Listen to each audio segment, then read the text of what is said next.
Walter Briggs inherited a feed store worth $2,100.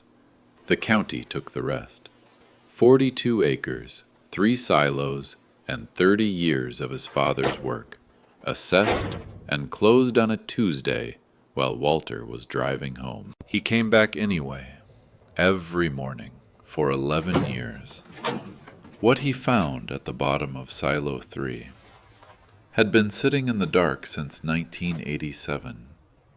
The man who put it there had known who would find it. At 67, after the county of Hale closed the estate and divided what remained of Earl Briggs's life into 3 equal parts on paper, Walter Briggs walked out of the Plainview courthouse with $2,100, a deed to 42 acres of cracked hardpan, and a set of keys his father had mailed to him 14 months before the funeral, with no note inside the envelope. His brother Gary took the house on Ash Street. His sister Carol took the savings account, $31,440, and the 1994 pickup that still ran. Walter took the land. Nobody argued about it. That was the part Walter kept coming back to, driving west out of town on Farm to Market 194 with the windows down and the afternoon heat coming off the road in waves. Nobody argued. The land had been assessed at $2,100 by the Hale County Appraisal District in 2011, reassessed at $2,100 in 2014, and reassessed again at $2,100 in 2019. 3 assessments, same number, same appraiser's name on all 3 forms. D. Harlow, District Supervisor. Walter had looked at those forms the afternoon before the estate meeting. He had looked at them for a long time. He folded them back into the envelope and put them in the inside pocket of his jacket. He did not say anything about them at the meeting. He signed what he was asked to sign. He shook Gary's hand. He kissed Carol on the cheek. He drove west. The land sat 11 miles outside Plainview, off a county road that turned to Caliche past the second cattle gate. 3 grain silos, Silo 1, Silo 2, Silo 3. His father had never named them anything else. And 42 acres that hadn't produced a commercial crop since 1998. There was a tool shed with a corrugated metal roof that lifted at one corner in high wind. There was a half-mile of cedar post fencing along the north edge that needed work. There was a windmill that turned but didn't pump. And there was Silo 3. Walter parked at the gate and sat in the truck for a moment with the engine off. The wind moved through the grass along the fence line. A scissor-tail flycatcher worked the wire near the road, catching something too small to see from where he was sitting. The sky was the particular hard blue that West Texas gets in October, past the heat of summer, but not yet into the cold. His father had told him, 3 weeks before the first stroke, not to let them fill in the well. Walter had been in Lubbock for a dentist appointment that afternoon. His father called him on the cell phone, which he almost never did, and said it in the way he said most important things. Once, plainly, without explanation. Don't let them fill in the well on that section. Walter had said he wouldn't. He had thought his father meant the old hand-dug well on the southeast corner, the one the county had flagged as a liability in 2009. He understood now that his father had not meant that well. He got out of the truck. Dennis Harlow had come to Walter's mother's house in the summer of 2018, 8 months before Earl Briggs's first stroke, and 4 years after the last assessment. Walter hadn't been there for it. His mother had told him about it that Christmas, the way she told him things, briefly, as something that had already been resolved. A man from the county came about the land. Your father told him it wasn't for discussion. That was all she said. What Walter pieced together later, from talking to two neighbors and from a single note his father had left in the kitchen drawer under the phone book, a torn corner of a paper bag, 3 words in pencil. Harlow. Silo 3, no, was this. The county had wanted the mineral rights to the section. Not the land itself, the mineral rights. The assessment of $2,100 had been the county's opening position in a negotiation his father had refused to have. The note in the kitchen drawer was not addressed to anyone. His mother had put it under the phone book without reading it. She didn't wear her glasses in the kitchen. Walter had taken the note from the drawer and put it in the same envelope with the 3 assessment forms. He walked across the field toward Silo 3. The silos stood in a row along the north edge of the property, each one separated from the next by about 30 feet. The kind of spacing that made sense when you were moving grain by hand. 1 and 2 were identical. 48 feet of corrugated steel, the ventilation caps at the top still turning freely. 3 was different. It had been built later, maybe the early 1950s, from the style of the base, and it sat 8 feet lower than the others. The bottom third sunk into a concrete collar that went below grade. His father had always kept the access ladder on 3 padlocked. 1 and 2 you could climb any time. 3 required the key on the ring Walter was holding. He had never asked about the padlock when his father was alive. You didn't, with Earl Briggs. Not because he was unkind. He wasn't. But because the man communicated primarily through what he left undone and unsaid. And asking him to explain himself directly was like asking someone to translate a language they'd only ever spoken out loud. You learned to read the actions. You learned to watch the hands. Walter stopped at the base of Silo 3. The padlock was a master number 3, the heavy kind, the steel body worn to a dull silver from decades of handling. His father's hands had touched this lock every time he'd come out here. Walter looked at it for a moment without moving. Then he found the right key on the ring. He fitted it. The lock opened. He set the lock on the ground and stood at the bottom of the access ladder with one hand on the rung and looked up. The opening at the top was a circle of that hard blue Texas sky, 61 feet up.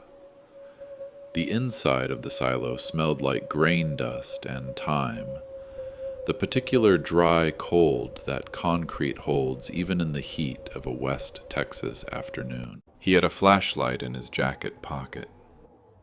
He had a length of rope he'd stopped to buy at the farm supply store in Plainview on the way out, not knowing why exactly, only knowing that his father had mailed him those keys without a note, and that the last thing his father had said to him about the land was, "Don't let them fill in the well." He started to climb.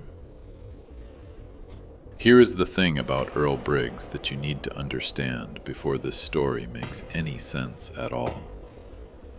He was not a complicated man, in the way that word is usually meant. He didn't read much. He didn't talk about feelings.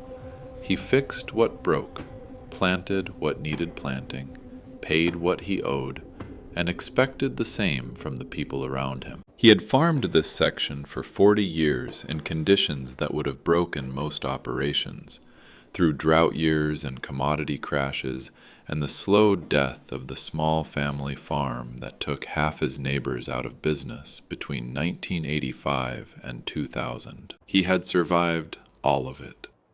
Not comfortably, not without cost, but he had survived. What made Earl Briggs complicated, in the way that actually matters, was the gap between what he said and what he did, between what he let people see and what he was doing in the dark, when no one was watching, when there was nothing to gain from it. Walter knew about some of the gaps. Not all of them. Not yet. He came out here every morning for 11 years after the county posted the assessment. Every morning. Not always for long. Sometimes just long enough to check the locks, walk the fence line, make sure nothing had changed. But every morning. Even the mornings after his wife passed. Even the mornings when the drive out from Lubbock, where he'd retired to be closer to his daughter, was 2.5 hours round trip in the dark. Gary had called it stubborn. Carol had called it morbid. Walter had not called it anything. He just kept coming. He was 67 years old. He had $2,100 and a deed and a set of keys with no note. He climbed. The ladder inside Silo 3 had 31 rungs. Walter counted them on the way up. Not because he needed to, but because counting was something his hands knew how to do when the rest of him was working something out. The interior of the silo was dark past the first 8 feet.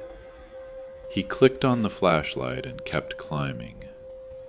The beam moved across the curved steel walls, picking up the texture of old grain dust compressed into the corrugations over decades. The faint mineral smell deepening as he went higher. At the top, the ventilation cap let in a thin ring of light around its edge. The wind outside moved the cap in a slow rotation. It made a sound like a playing card against bicycle spokes, quiet and steady.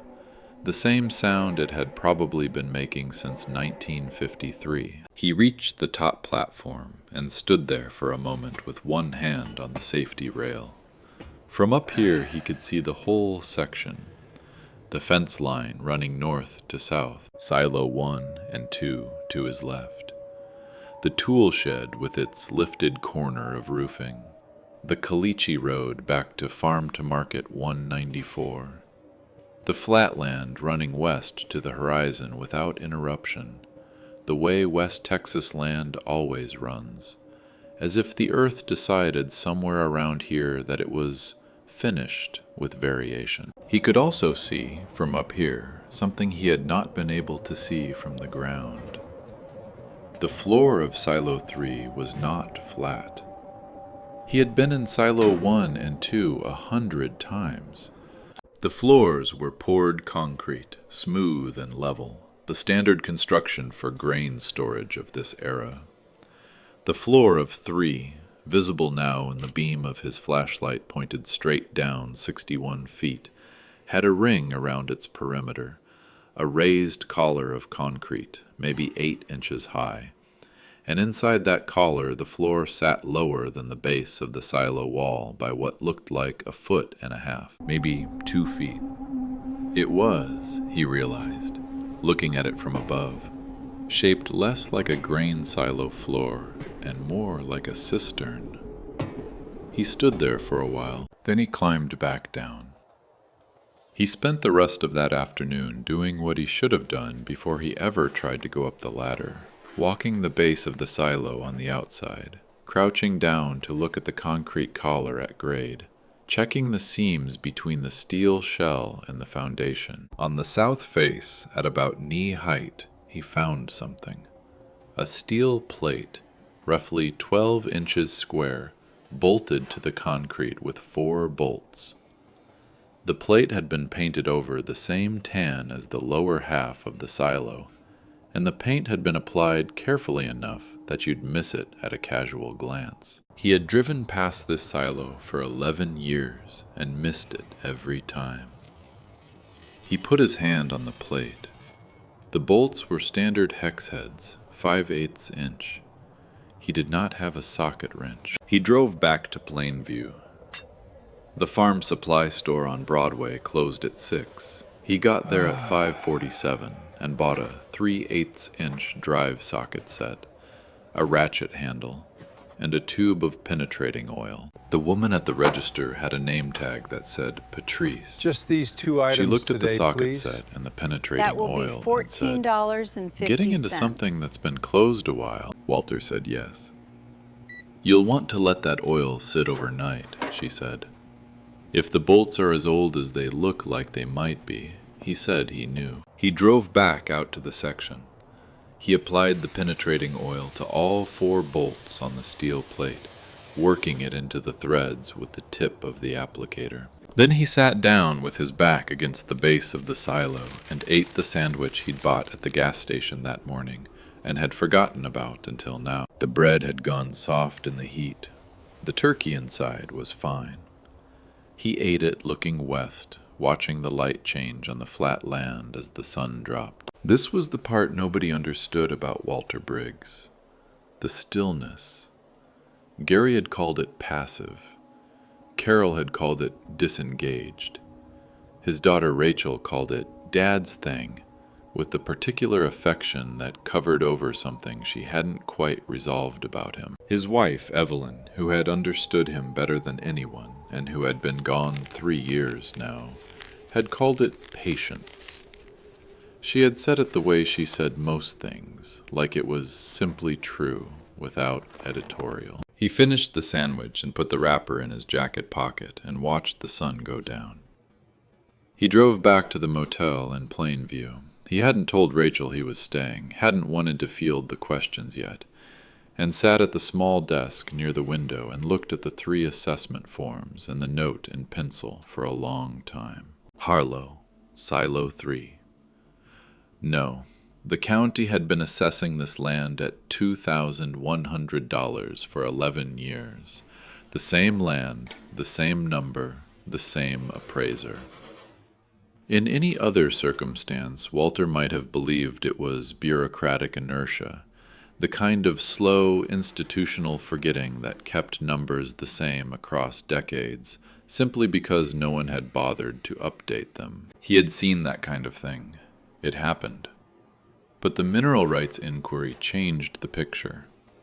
If the county had approached Earl Briggs about mineral rights in 2018, which implied the county believed there was something worth acquiring beneath that section, then the flat assessment was not inertia. It was strategy. Keep the assessed value low enough that the landowner has no financial incentive to resist sale. Make the land look like a burden. Make the offer look like relief. His father had seen through it. His father had written 3 words on a paper bag and put them under the phone book. Walter turned the forms over and looked at the backside of each one. 2 were blank. On the 3rd, in the lower right corner, barely visible where the paper had been folded, there was a faint pencil mark. Not a word, not a number, just a small X. He held the form under the lamp. The X was in his father's hand. He was certain of it. He put the forms back in the envelope and went to sleep. He was back at the silo at 6:48 the next morning with the ratchet handle and a second tube of penetrating oil in case the first application hadn't been enough. It had been enough for 3 of the 4 bolts. The 4th, bottom right corner, had corroded into the threads and required 20 minutes of working the ratchet back and forth in small increments before it broke free. His knuckles hit the concrete twice during the process. He wrapped his hand in the bandana he kept in his back pocket and kept working. The plate came off. Behind it, a steel pipe, roughly 10 inches in diameter, extended horizontally into the concrete base of the silo. The pipe was capped at the outer end with a threaded plug. The plug had a square drive socket on its face, the kind that required a specific driver, not a standard ratchet. Someone had built this to require the right tool to open. Walter looked at the key ring. Among the keys his father had mailed him, the padlock key he'd already used, 2 keys he'd identified as belonging to the tool shed, 1 small key he hadn't placed yet. There was a short steel tool he had initially taken for an oddly shaped bottle opener, flat on one end, square drive on the other. He had looked at it several times over the past 14 months and not known what it was for. He fitted the square drive into the face of the pipe plug. The plug turned, not easily. It took both hands and his full body weight leaning into the tool before it broke the initial seal. But it turned, and once it broke free it came smoothly, the threads clean and well made. One of those objects that had been built carefully enough that 30 years inside a concrete base hadn't degraded it. He unscrewed the plug and set it on the ground. The pipe was dry inside, no water, no sediment. The air that came out was cool and carried the faint smell of metal and something else. Paper, he thought. Dry paper. The particular smell of documents in a sealed space. He got the flashlight from his jacket and shone it into the pipe. At the back of the pipe, maybe 18 inches in from the opening, there was a steel box, roughly the size of a shoebox, fitted to the interior of the pipe closely enough that it would have to be pulled out rather than falling freely. He could see a steel handle on the near face of the box, a simple D-ring welded to the front panel. He reached in and took hold of the D-ring. The box was heavy, heavier than he expected. He had to adjust his grip and use his elbow on the edge of the pipe opening to get the leverage to pull it out. It came with a slight metallic resistance, a gasket seal around the rim, he realized, seeing it now that the box was in his hands. The box had been sealed against moisture. He set it on the ground in front of him. It was a standard steel document box, the kind sold in office supply stores in the 1980s, painted the dark green that almost everything made of steel in that era was painted. There was a latch on the front and a keyhole in the latch. He looked at the key ring again, the small key he hadn't placed. He fitted it to the keyhole. It fit. He did not open the box. He sat back on his heels and looked at the box for a moment. The scissortail was back on the fence line, or a different one, working the wire. The wind moved through the grass. The morning was still cool enough that his breath showed faintly. His father had built a sealed steel access pipe into the base of a grain silo sometime in the early 1990s from the look of the construction, had machined a custom drive tool and included it on a key ring he mailed to his son without a note, 14 months before dying. Had written 3 words on a scrap of paper and put them under the phone book. He had not told Walter any of this directly, not once. Walter picked up the box and carried it to the truck. He did not open it there at the section. He drove back to the motel in Plainview and set the box on the desk and looked at it for a while. He called Rachel in Lubbock, not to tell her about the box, not yet, but because he hadn't talked to her in 4 days and she would be starting to worry. "You still out at the section?" she asked. "Still here," he said. "How is it?" He looked at the box on the desk.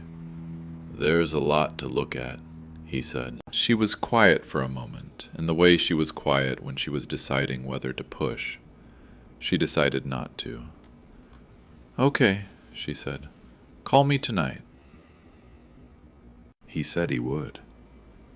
After he hung up, he sat in the chair by the desk and put his hand flat on the top of the box. The steel was cool. The paint was intact except for a small area near the corner of the lid where something had rubbed against it, worn through to bare metal. The bare metal had no rust. The seal had held. He thought about his father mailing those keys. He had received the envelope on a Tuesday in September, 14 months before the funeral. Just the keys, no note, in a padded mailer with his Lubbock address written in his father's careful block printing. He had called his father to ask about it, and his father had said, "You'll know when you need them." Walter had not pushed. You didn't with Earl Briggs. He thought about the X on the back of the assessment form, the one in the lower right corner of the third form, the 2019 assessment. His father had received that form, had turned it over, had made a small pencil mark on the back of it, and had filed it. Whether the X meant agreement or refusal or just acknowledgement, Walter could not say. His father was not alive to say. What he could say was this: a man who went to the trouble of building a sealed pipe into a grain silo foundation, machining a custom tool for the access plug, sealing a document box against moisture, and mailing the keys to his son without explanation, that man was not being careless. That man was being precise. The precision was the message. Walter opened the box. What he found inside wasn't what I expected when he first told me about it. But looking back now, sitting with everything that came after, the calls to the state land office, the survey team, the letter from the attorney in Amarillo, the afternoon in Harlow's office when the room went very quiet. It was the only arrangement that could have worked, the only one his father could have trusted to hold together after he was gone. It was a Tuesday in the second week of October when Walter drove to the county courthouse and asked to see the mineral survey records for Hale County, Section 47, the section his father had farmed. The woman at the records desk, her name was Luann. She had worked there since 1994. She told him this without being asked, looked up the section number in the index, and then looked at her screen for a moment with an expression Walter could not read. "Those records are being reviewed," she said. "What does that mean?" I'm sorry, there is no record. It means they're not available for public access at this time. How long have they been under review? Luann looked at her screen again. "Since 2019, she said. Walter stood at the counter. He was aware of his own hands on the counter surface, the way his father had been aware of his hands, as instruments, as the part of the body that did the actual work of the world. "Is there someone I can speak to about the review?" he asked. "You'd want to talk to the district supervisor," Luann said. Over there. "That would be Mr. Harlow." Walter said he understood. He did not go to see Harlow that afternoon. He drove back out to the section and walked the fence line. The full perimeter, all four sides, something he hadn't done in months. The north fence needed work in 3 places where the cedar posts had heaved in the last freeze cycle. The east fence was solid. The south fence had a section of wire that had rusted through at a staple and needed replacing. He made notes on a folded piece of paper from his jacket pocket, writing down each location with a reference marker, the way his father had taught him. When he was done, he stood at the southeast corner of the section where the old hand-dug well sat behind its county-mandated orange safety fence, and looked at the flat land running in every direction. There was a man in Plainview named Gene Faust who had farmed the adjacent section to the east for 38 years.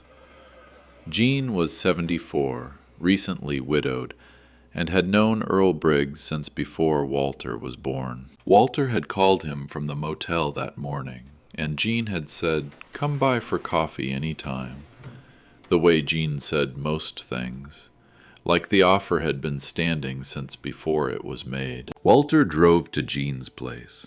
Gene Faust's kitchen smelled like coffee and the particular smell of a farmhouse kitchen in October, something seasonal and warm that Walter associated with his parents' house and with no other place on earth. Gene poured 2 cups without asking and sat down across the table. It's You about found the something, land, Walter. Jean said. It wasn't a question. It's always been Walter about looked at the coffee land. cup. I think so, he said. Jean nodded. He was a big man, gone soft in the way that working men go soft after they stop working, but with the hands still, the large, deliberate hands of someone who had spent decades moving heavy things carefully. He wrapped both hands around his coffee cup and looked at the table. It's a hard call to make, Gene. Your dad talked to me once, but you're not Jean alone said. in this. Once in 40 years he said anything about that south silo. Maybe 2017. The winter before the trouble with his blood pressure. We were fixing fence between the sections. He stopped in the middle of running a wire and said to me, Gene, if anything happens to me before Walter gets out here, you tell him the answer to the county's question is in the question itself. Walter was still. I can tell you about. I didn't know what it meant, Jean said. I wrote it down when I got home. I've still got it. I thought maybe someday you'd come by. He got up and went to the counter and opened a drawer and came back with a folded piece of paper. An actual piece of paper, torn from a notepad, Jean's handwriting in blue ballpoint. The answer to the county's question is in the question itself. He set it on the table between them. Walter looked at it for a long time. Jean drank his coffee.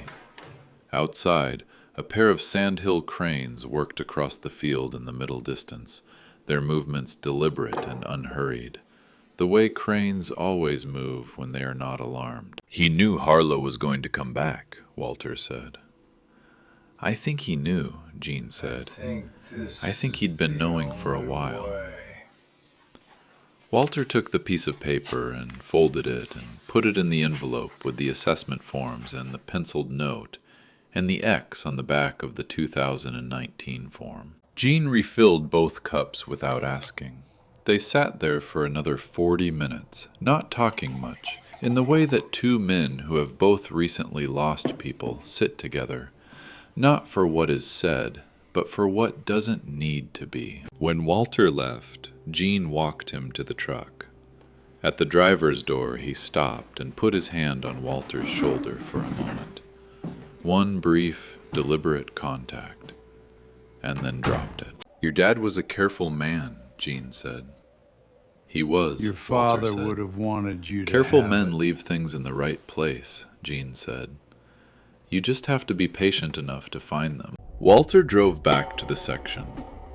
What Walter Briggs found inside that steel box was not what any of us expected.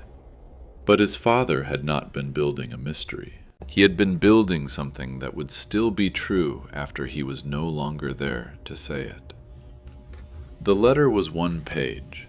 His father had written it by hand, in pencil, on a sheet of plain white paper, not letterhead, not a legal pad, just a sheet of copy paper from the ream he kept in the drawer of his desk in the farm office. The writing was careful and even, the block printing he used for everything. The letters formed with the same deliberate pressure he brought to any task that required precision. Walter read it once, then he read it again. Then he folded it back in thirds and held it against his chest with both hands and sat on the concrete collar at the edge of the opening with his legs hanging over the dark space below and the pressure gauge on the 6-inch pipe reading 47 psi and the ventilation cap turning slowly above him. The letter said 3 things. The first thing it said was practical. The Railroad Commission survey of 1987 covered Section 47 and identified both the gas formation and, in a footnote on page 11, that the county's subsequent mineral rights inquiry had not referenced the presence of a confined aquifer. His father had hired an independent geologist in 1989, a woman named Vera Okafor out of Lubbock, retired now but still licensed, to survey the aquifer specifically. Vera Okafor's report, which Earl Briggs had paid for out of pocket, and which he alone possessed, had estimated the aquifer at sufficient volume and pressure to supply reliable irrigation water to approximately 200 acres of agricultural land in perpetuity. The test well confirmed it. The well was drilled to 194 feet.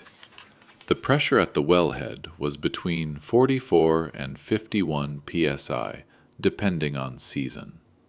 The water was clean. The county had been trying to acquire the mineral rights to Section 47 since 2011. The mineral rights inquiry in 2018 had focused on the gas formation. It had not mentioned the aquifer. This was because the county did not know about the aquifer. The Railroad Commission footnote was obscure enough that Harlow had apparently not found it, or had not known what it meant if he had. Only Earl Briggs, Vera Okafor, and now Walter knew the aquifer existed. The second thing the letter said was legal. In September 1991, 2 years after the Okafor survey, Earl Briggs had filed a sealed document with the Hale County District Clerk's Office. Not the appraisal district, not the tax office, the district clerk, under the case reference EB-1991-47. The document was a recorded declaration of water rights, prepared by an attorney in Amarillo named James Calhoun, asserting the landowner's exclusive claim to subsurface water resources on Section 47 under Texas Water Code, Chapter 36. The filing was sealed, meaning it was not publicly searchable in the standard index, but it was legally recorded, and it predated any county mineral rights claim by 20 years. The declaration was not in the steel box. It was in the district clerk's office, where it had been sitting since 1991. In the event this land passes to my son, the letter said, the right to file and enforce that declaration belongs to him. Not to the county, not to anyone who has not read this letter and understood what is beneath this floor. That was how his father wrote, plainly, without ornament, the way he said most important things. The third thing the letter said was the part Walter had to read twice. It said, "Walter, I know you came out here every morning. Jean told me. I could not tell you why to keep coming. I needed you to come because you decided to come, not because I asked you to. That is the difference. A man who keeps faith because he is told to is obeying. A man who keeps faith because he has decided to is something else. You kept faith with this land for 11 years without knowing what it held. That is what I needed to know before I could give you what is under this floor. Now I know it. So do you. Earl Briggs." October 14th, 2019. October 14th, 2019 was the date of the third assessment form, the one with the X on the back. Walter sat on the concrete collar for a long time. The light in the silo had changed while he was reading. The column from the ventilation cap was lower now, the afternoon moving west, the angle of the light through the cap shallowing toward evening. The scissor tail was gone from the fence. The wind had dropped. He looked at his father's name at the bottom of the letter. Earl Briggs, written the same way he signed checks and tax forms and the deed to the section when he bought it in 1971. The two words, no flourish, the name of a man who had decided at some point that his signature was not an opportunity for self-expression. Walter refolded the letter. He put it back in the white envelope. He put the envelope in his shirt pocket against his chest. He looked at the pressure gauge one more time, 47 pounds per square inch. Then he climbed out of the access space and put the steel plate back over the opening and went to find the attorney in Amarillo. The office of James Calhoun and Associates on Tyler Street in Amarillo occupied the second floor of a building that had been a bank in a previous life, with the kind of high ceilings and heavy woodwork that banks used to commission when they wanted to look permanent. James Calhoun himself was 81 years old, The terms thin of your and uncle's precise, will are with quite the manner of a man who had specific, spent Walter. 60 years They being careful require with language strict and compliance. had no intention of stopping. He remembered Earl Briggs. He did not say this with particular sentiment. He said it the way he said most things, as information delivered accurately. 1960. Your father came to me in the summer of 1991, Calhoun said. He had a geologist's report and a railroad commission survey terms and a of the very will clear are idea quite of what he wanted specific. done. He was not a man Regarding who the required a great distribution of deal the of estate. explanation once he had decided on a course of action. What was the course of action? Walter Tell me asked. the truth about the estate. He wanted the water rights recorded and father sealed really before leave the county everything had to any her? reason to look for them, Calhoun said. His concern, which I shared and The still county share, filings was must that be an open completed by filing Friday. would prompt a competing cannot claim afford before any he was further ready delays. to act on the rights himself. So we filed under seal. The filing is valid. It predates any The subsequent county documents claim by confirm a it. significant margin. The water You rights are the belong to the sole landowner owner. of Section 47. He paused. Which is now you. Walter looked at his hands on the arm of the chair. What are they worth? He asked. Calhoun looked at him over the rim of his glasses. That depends on how they're used, he said. The aquifer your father This surveyed is a clause confined outlines formation. the It's not part of the distribution of the Ogallala. It's a separate primary system estate. entirely. The Ogallala You has been declining understand at the measurable terms? rates for decades. A reliable, confined aquifer in Hale County, with documented pressure and volume, properly managed, is worth considerably more than the agricultural land above it. He paused again. Considerably more. Walter said, How considerably? Calhoun opened the file on his desk and turned 3 pages and read a figure aloud.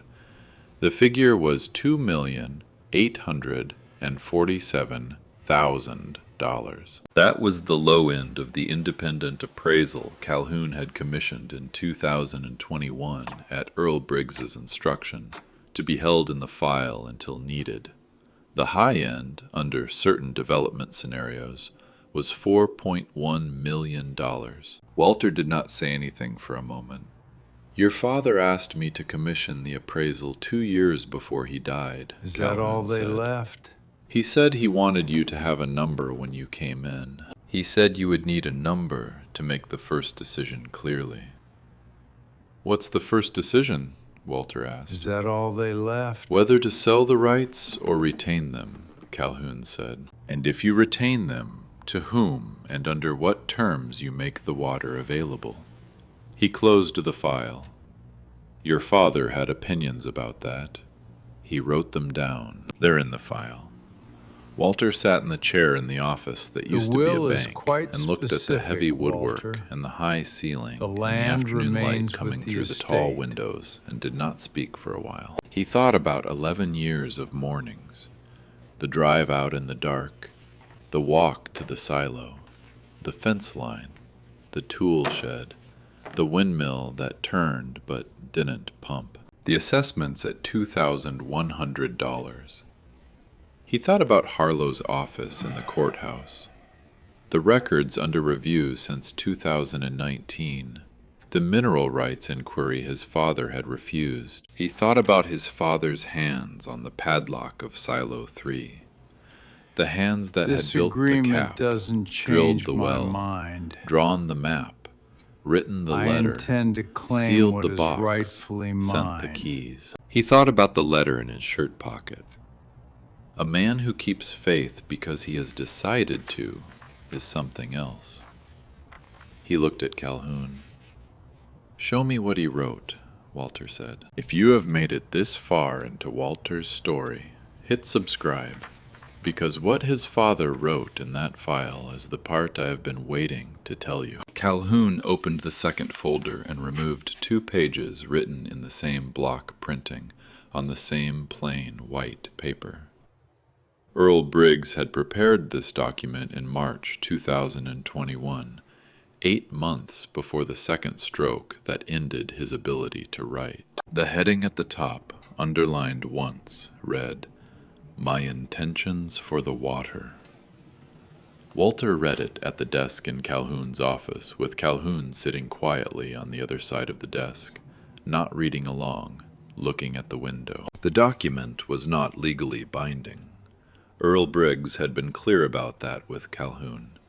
He did not want to constrain his son with conditions attached to the inheritance, because conditions attached to inheritance were, in his view, a way of controlling from the grave, and he had no interest in that. What he had written was a record of what he had intended, offered to Walter as information rather than instruction.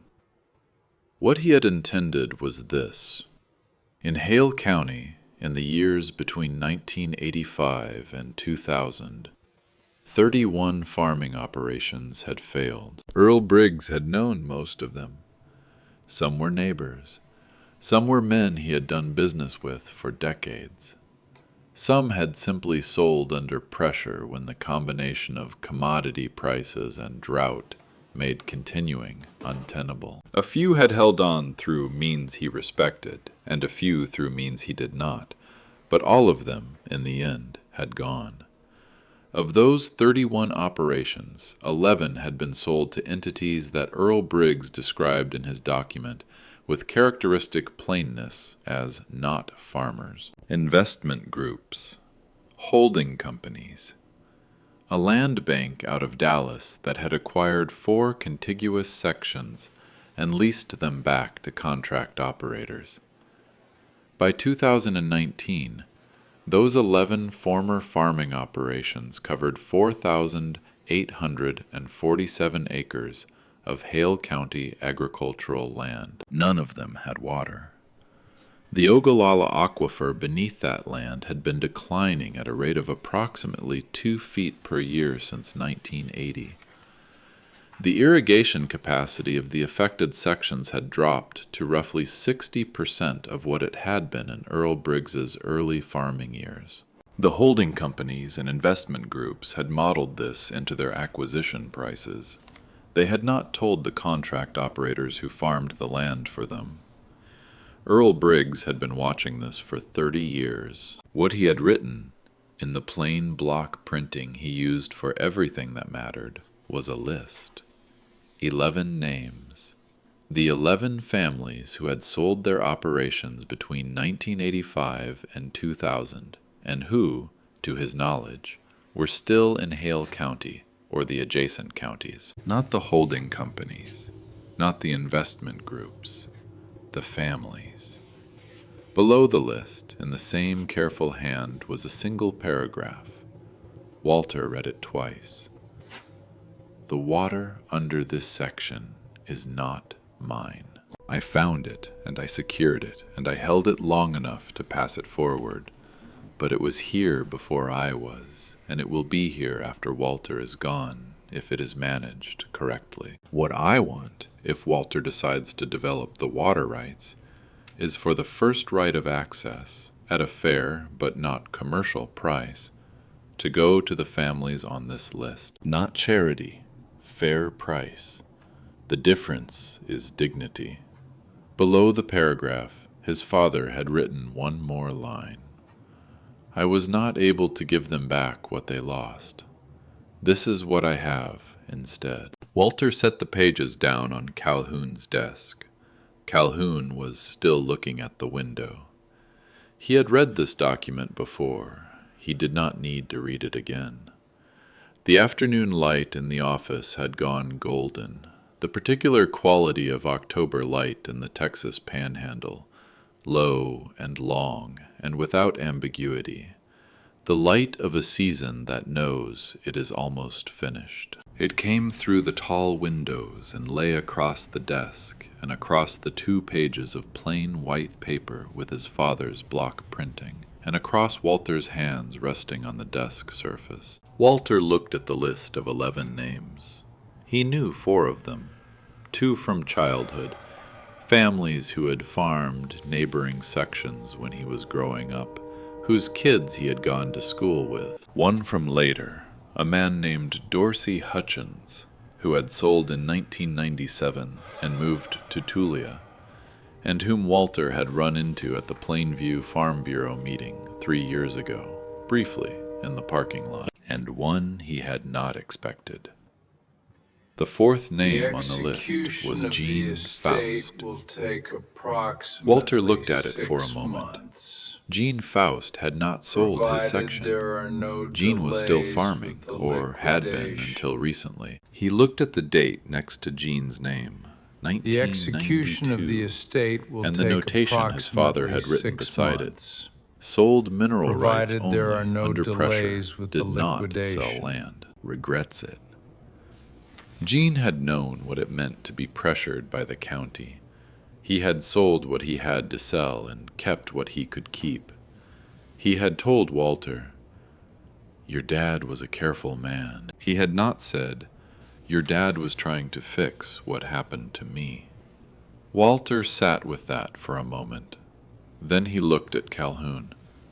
"How long to file the enforcement claim on the water rights?" he asked. 3 to 4 weeks to prepare the filing properly, Calhoun said. Once filed, the county has 30 days to respond. Given the sealed 1991 declaration, their options are limited. We are not in a weak This position. arrangement is fine. And Harlow? Calhoun looked at him over his glasses again. Mr. Harlow has been district supervisor since 2009, he said carefully. The 2011 assessment, the 2014 assessment, and the 2019 assessment were all conducted under his supervision.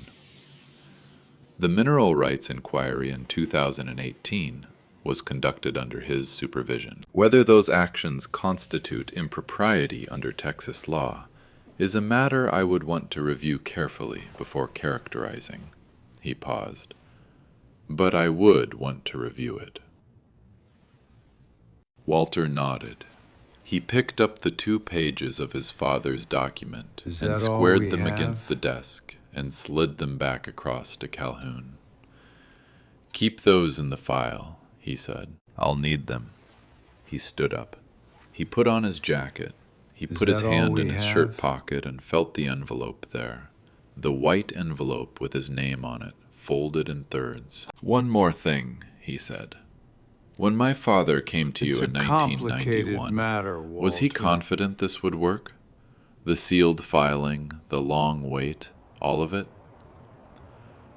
Calhoun considered the question. He was not a man who expressed confidence or doubt in those terms, Calhoun said. What he said, when we finished the filing and I asked him what he intended to do next, was, "I intend to farm." And he did. Walter drove back to the section.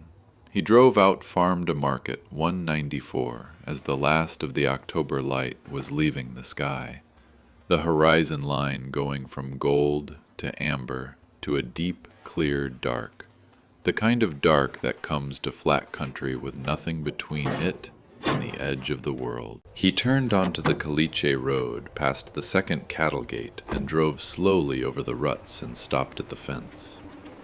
He got out and stood at the gate. The 3 silos were dark shapes against the sky. The windmill turned in the evening wind, a slow, steady rotation, the vanes catching the last of the light. The tool shed was a low shape to the east. The fence line ran north to south into the dark. He stood there for a while. Then he went to see Dennis Harlow. Harlow's office in the county courthouse was on the 2nd floor, north side, overlooking the parking lot and the war memorial and the live oaks that the city had planted along the sidewalk in 1987 and that were now large enough to shade the whole east side of the building. Walter had been in this office twice before. Once when he was 12 with his father for a reason he no longer remembered, And once in 2014, when he had come to ask about the second assessment and been told it was a standard reevaluation process. Harlow was a heavy man, late 50s, with the particular physical solidity of someone who has spent a career sitting in judgment of other people's problems. He had the kind of office that accumulates itself over decades. Certificates on the wall, plaques, the detritus of institutional tenure arranged with the care of a man who needed the room to confirm what he was. He looked up when Walter came in, and his expression did not change. "Mr. Briggs," he said, "I heard you were in town." Walter sat down without being asked. He put the envelope, the larger envelope, the one with the 3 assessment forms and Jean's note and the X on the back of the 2019 form, on the desk between them. He did not say anything. Harlow looked at the envelope. I know how this looks, Dennis. He looked at the envelope again. The mineral rights inquiry from 2018 is still open, Harlow said. If you're here about that, I'm not here about the mineral rights, Walter said. Harlow was quiet. I filed this morning with the district clerk's office, Walter said. Enforcement of a recorded water rights declaration, case reference EB-1991-47. You'll receive the county's copy in the next few days. Harlow looked at him. He did not say anything for a long time. He picked up a pen from the desk and turned it in his hand. He set it down. He looked at the envelope on the desk between them. For him, Walter. He looked at the window. The board he looked at his find hands. out sooner or later. He did not look at Walter. The assessment records for Section 47 are under review, he said finally. Not as a threat, not as an explanation, as a statement of fact, the way a man restates something he has said before when he does not know what else to say. Walter stood up. I know, he said. He picked up the envelope and walked out. He did not look back at Harlow. He did not need to. He had seen, in the moment before he stood, in the moment when Harlow looked at his hands and did not look up, the expression of a man who has spent 11 years being certain and has just understood, without being told directly, that the certainty was misplaced. Not guilt, not remorse. Something smaller and harder than either of those things. The look of a man doing arithmetic in his head and not liking the answer. Harlow would not apologize. Walter did not expect him to. Men like Harlow, men who had spent decades constructing a system of justifications for the decisions they had made, did not arrive at apology through a single conversation. What they arrived at, eventually, was the arithmetic. The quiet, private arithmetic of consequence. Walter left him to it. He walked down the courthouse stairs and out through the main doors and stood for a moment on the steps in the October afternoon, under the live oaks that had been planted the same year his father had hired Vera Okafor to survey the aquifer. The light through the oak leaves made a pattern on the sidewalk that shifted in the wind. He put his hand in his shirt pocket and felt the letter there. A man who keeps faith because he has decided to is something else. Single day. He had driven out to that section every morning for 11 years because he had decided to. Not because he was asked. Not because he understood why. Because his father had mailed him a set of keys without a note, and something in Walter Briggs, some knowledge that lived below the level of language, in the hands and the habit and the long practice of paying attention, had understood that the keys meant keep coming. That was what his father had needed to know. The state review of the Hale County Appraisal District's mineral rights assessments for Section 47 was opened in December, 2 months after Walter filed the water rights enforcement claim. It was not opened at Walter's request. It was opened because James Calhoun's filing had cross-referenced the 1991 sealed declaration against the 3 subsequent assessments and the Railroad Commission's 1987 survey, and the resulting discrepancy between what the county knew was beneath Section 47 and what it had been assessing the land at for 11 years was the kind of discrepancy that generates its own momentum once it is in writing. Walter did not attend the review proceedings. He was not required to. He was the claimant, not the subject. He went home to Lubbock and had dinner with Rachel and did not tell her everything at once, because there was too much to tell at once, and he had his father's habit of saying things once and plainly when they were ready to be said. He told her about the silo first, then the well, I spoke to Mr. Harrison about She sat at the fence. kitchen table and listened without interrupting, the way she had learned to listen to him over 40 years of being his daughter. When he finished, she was quiet for a moment. Then she said, "He knew you'd come every morning." "He found out," Walter said. "Jean told him." Rachel looked at the table. She had her mother's hands, the same shape, the same way of resting them flat against a surface when she was thinking. "He waited until he knew," she said. "Yes," Walter said. She looked up. "How does it feel?" Walter thought about it. "Like something that was already true finally has a name," he said. He drove out to the section the next morning, and the morning after that. The difference now was that he knew what he was keeping faith with, which was both more and less than the mystery had been. The mystery had required him to trust without knowing. The knowledge required him to decide. He spent 3 weeks making the decision. He walked the fence. He sat in the silo with the plate off and looked at the pressure gauge. He drove to Tulia and found Dorsey Hutchins and sat with him for an hour in a diner on the main street and told him about the list his father had left. Dorsey Hutchins was 69 years old and had been running a parts counter at a farm equipment dealership since 1998. He had sold the Hutchins section, 320 acres, 4 miles north of Walter's property, in 1997 for $180,000 to a land investment group out of Lubbock that had resold it 3 times since. He listened to Walter without speaking. At the end, he looked out the window of the diner for a long time. We can't afford to make any "Your more dad mistakes. put us on a list," he said. "Yes," Walter said. "Why?" Dorsey asked. Not why did he care. He understood why Earl Briggs might have cared. He meant, why us specifically? Why this? Why now? Why through a silo in the ground instead of a conversation over a fence? Walter thought about the letter, about the third thing it said, about faith and decision. "Because he couldn't give back what you lost," Walter said. This was what he had instead. Dorsey looked at him for a moment. He did not say anything. He picked up his coffee cup and set it down. He looked out the window again.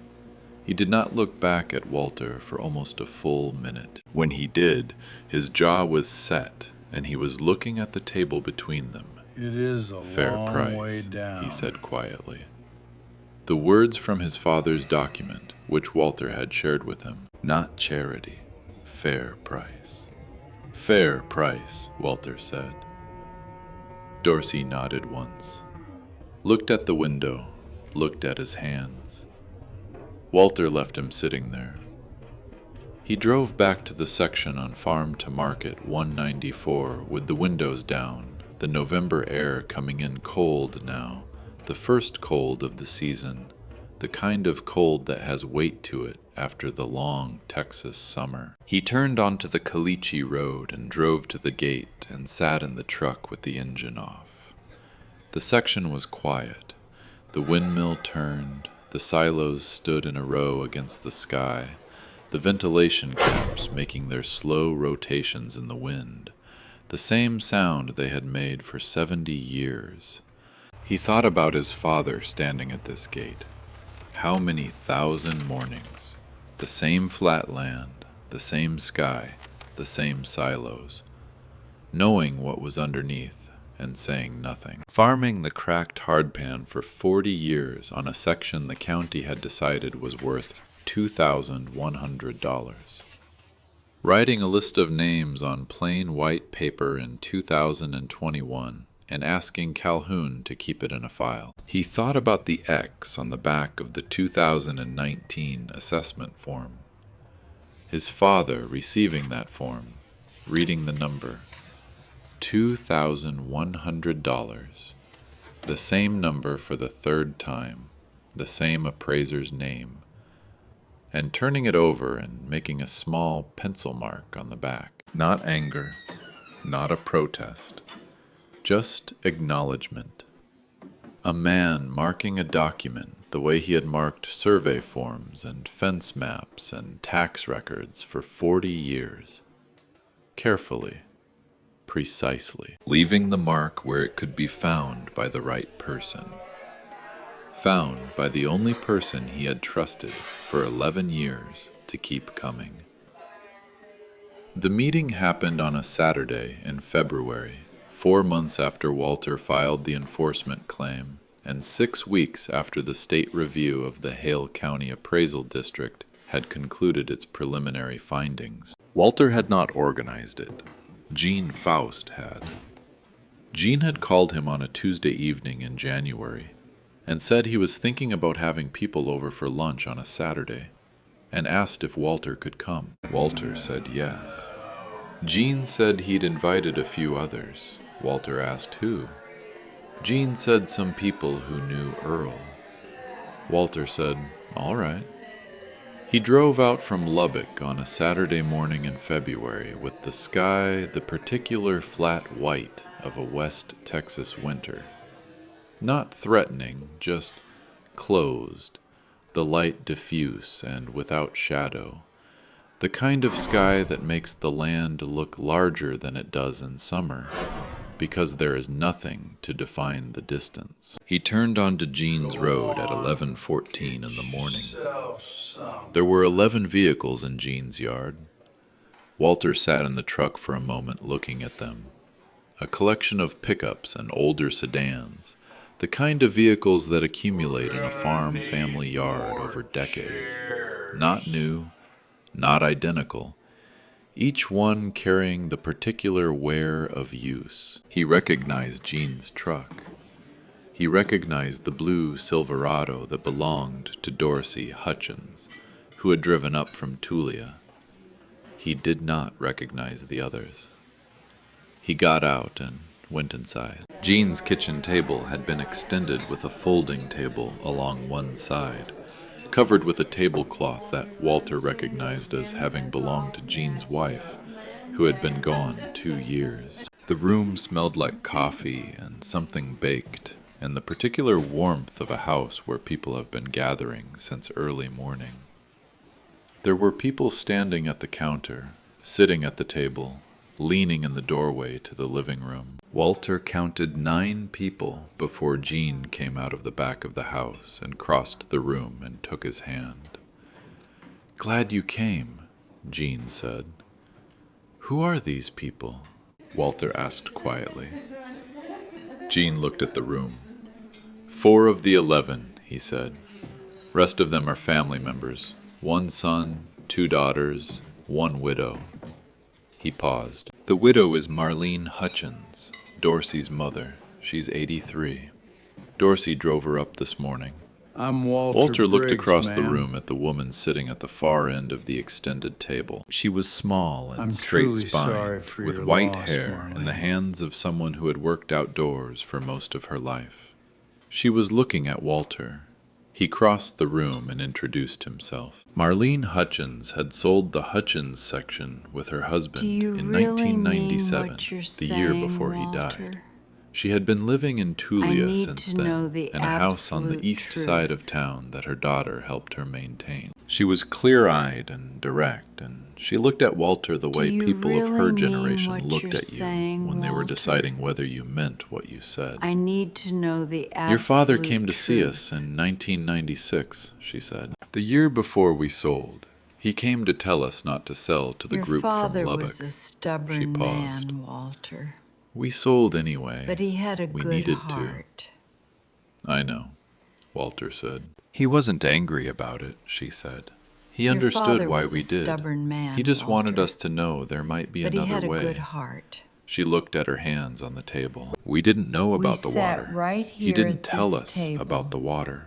You gave me He your couldn't tell word anyone, Walter that said. you would take Not care until the of it. filing was solid. I understand that now, she said. I understood We it when sat Dorsey right told here me. at this table. She looked up at him. You gave me I your kept thinking word about him that coming you out would to our take place care that of it. afternoon. Just showing up, not calling ahead, the way people We used sat to right do. here at She this paused. table. He You sat gave at our me your kitchen table word for 40 that you would minutes take and care drank of it. coffee and said what he had to say, and then he drove home. He didn't ask us for anything. He just came. Walter sat down Can't across wait from for her. them. The room around them had gotten louder, more people talking, Jean directing traffic from the kitchen, someone's daughter helping carry food from the counter to the table. But at this end of the table, it was quiet. He was like that, Walter said. I know, Marlene said. That's why I've been thinking about it for 26 years. She said it plainly, without sentiment, in the way of someone reporting an accurate fact. 26 years. The way a thing stays with you when you can't put it down. A man named Curtis Webb had driven over from Canyon, 40 miles, where he had been running a feed and supply store since selling his section in 1994. He was 67, the same age as Walter, with the square build of someone who had spent his 20s doing physical labor and had never entirely stopped. He found Walter at the table after Marlene had moved away to talk to Jean, and sat down without preamble. I didn't know your dad well, Curtis said. We weren't neighbors. I knew him by a reputation. What was his reputation? Walter asked. Curtis thought about it. Man who paid what he owed, he said. Man who kept his fence. He paused. People used to say he was cold. I never thought he was cold. I thought he just didn't have patience for things that weren't what they appeared to be. He looked at the table. I heard what he left, the list, what he intended. He looked up.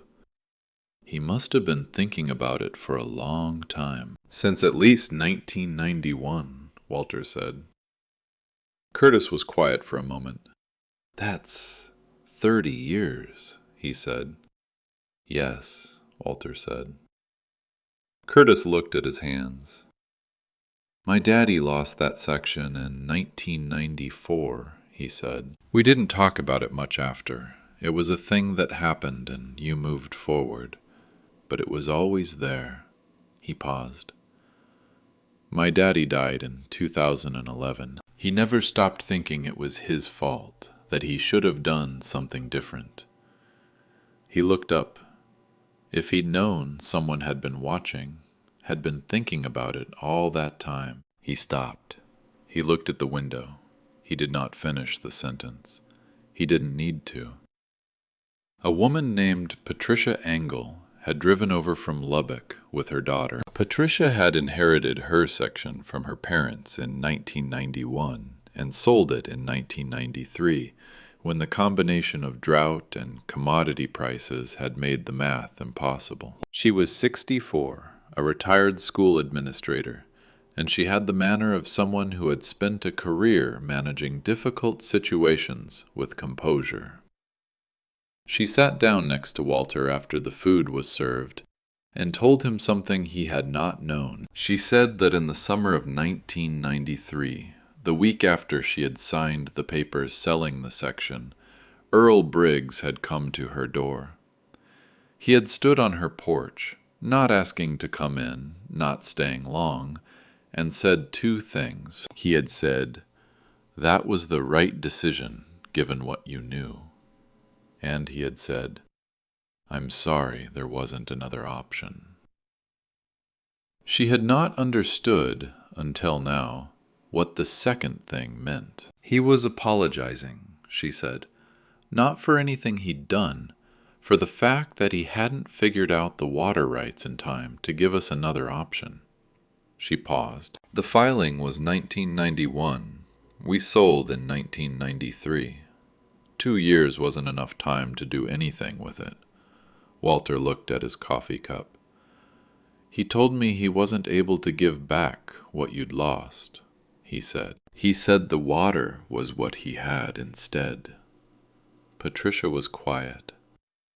He carried that, she said, not a question.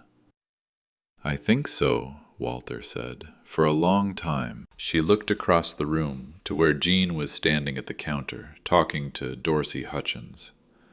She looked at the tablecloth that had belonged to Jean's wife.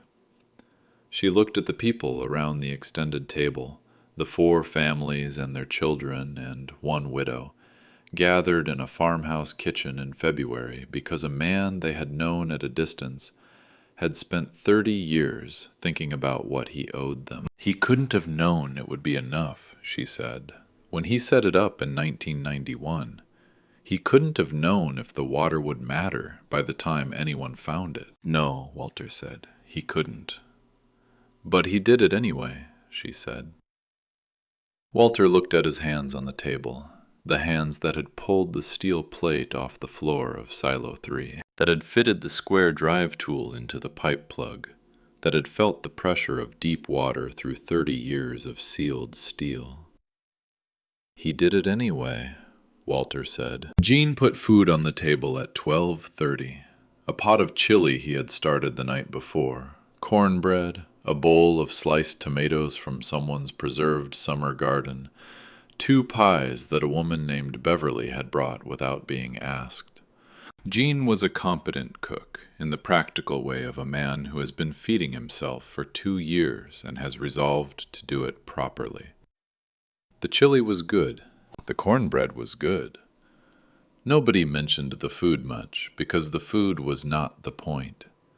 They sat at the extended table in Jean's kitchen, 11 people, 4 families, 1 widow, and ate and talked and did not talk, in the rhythm of a meal that is not really about the food. At one point, Beverly, who had been a neighbor of the Faust family for 40 years, and who had come because Jean had called her, and she had not known Earl Briggs well, but had known of him, said something that stopped the table for a moment. She said, "I keep thinking about how he never told anyone."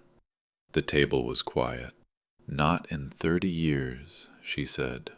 He knew what was under that section. He knew what it was worth. He went out every morning," she looked at Walter. "I mean, he went out, same as you, just went out and did what needed doing, and never said a word to anybody." She shook her head slightly, not in judgment, in something closer to wonder. "My husband would have told someone," she said. "He wouldn't have been able to stand it." "He would have told someone inside of a week," she paused. "Some people can hold things, just hold them and go about their work." Jean looked at the table. Dorsey Hutchins looked at the window. Marlene, at the far end of the table, had her hands folded and was looking at the tablecloth. It was Marlene who spoke. "He told Walter," she said. The table was quiet. "Not in words," she said, "but he told him." She looked at Walter with the same clear-eyed directness she had used when he first crossed the room to her. "He sent the keys. That was him telling you." Walter looked at the tablecloth. The tablecloth had a pattern of small blue flowers repeated at regular intervals across a cream ground. Jean's wife had used it for company. Jean had kept it folded in the drawer and taken it out this morning because today was company.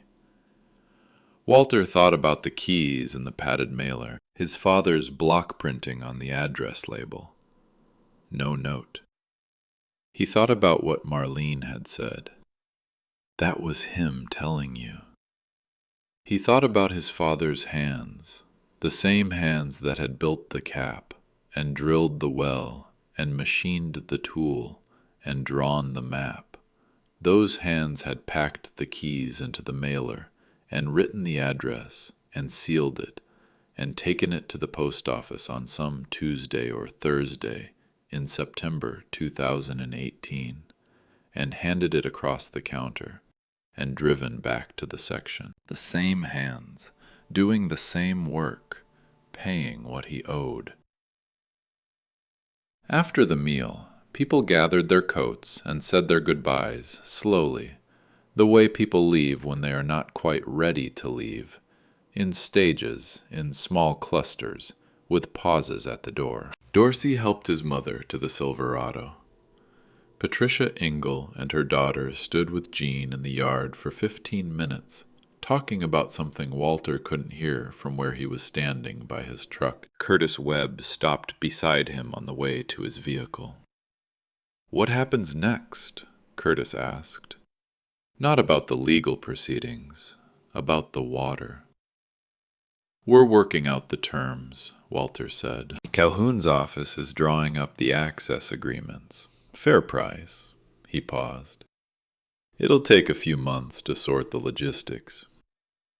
Curtis nodded. He looked at the flat, white sky. "My daughter farms," he said. "She leases a section out past Abernathy.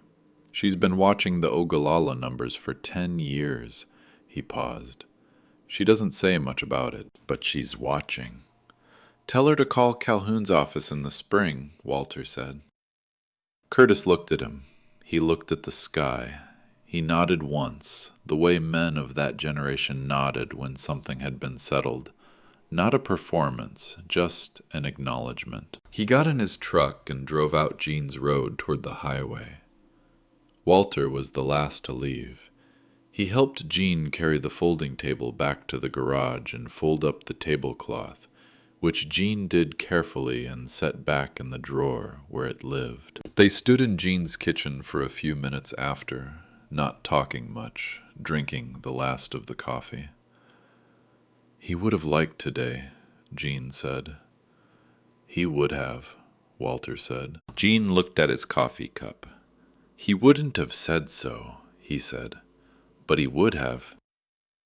Walter drove home to Lubbock in the late afternoon, the flat white sky beginning to thin at the western horizon where the sun was going down behind it. A faint warmth at the edge of the world. He drove Farm to Market 194, past the county road that turned to Caliche, past the second cattle gate. He did not turn in. He kept driving. He would go back in the morning. He had decided to keep going back in the mornings. Not because there was a mystery anymore, because there was work to do. The access agreements would take months to finalize. The water management plan would take longer. The state review of the appraisal district was ongoing, and its conclusions would require legal attention when they came.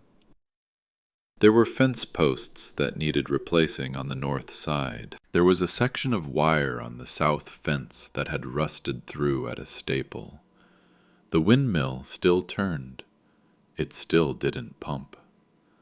Walter made a note on the folded piece of paper in his jacket pocket to look into what it would take to fix the windmill. His father had left it turning for 30 years, not pumping. He had left it as it was, neither fixed nor removed. Walter had always assumed this was one of the things that got deferred, one of the small maintenance tasks that accumulated on a working farm and waited for a season that didn't come. He thought about it now as he drove west in the last of the afternoon light, and he understood that his father had left the windmill turning on purpose.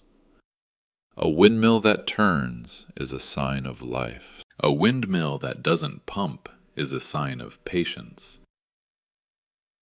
His father had been patient for 30 years. Walter could fix the windmill now. There was no reason to leave it the way it was. The patience had served its purpose. The thing it was waiting for had been found. He added a second note on the paper. Ask Rachel to come out next weekend. She would want to see the silo. She would want to stand where her grandfather had stood. She would want to look at the pressure gauge. 47 psi, still holding. The water, still there, still patient, still pressing upward through 194 feet of earth toward whoever had the sense to come looking. He drove west in the thin winter light. The land ran flat in every direction. The sky held its pale, diffuse white from horizon to horizon, featureless and enormous, and indifferent to everything happening beneath it. To the access agreements being drafted in an office on Tyler Street in Amarillo, to the state review proceeding in Austin, to the 11 families, to the one widow sitting in her house in Tulia, thinking about a man who had come to her door in 1993 and said, "I'm sorry, there wasn't another option." To the water under Section 47, pressing upward at 47 psi. Waiting. Walter Briggs had spent 11 years driving to land the county said was worth $2,100. He had come every morning because he had decided to come, not because he had been asked.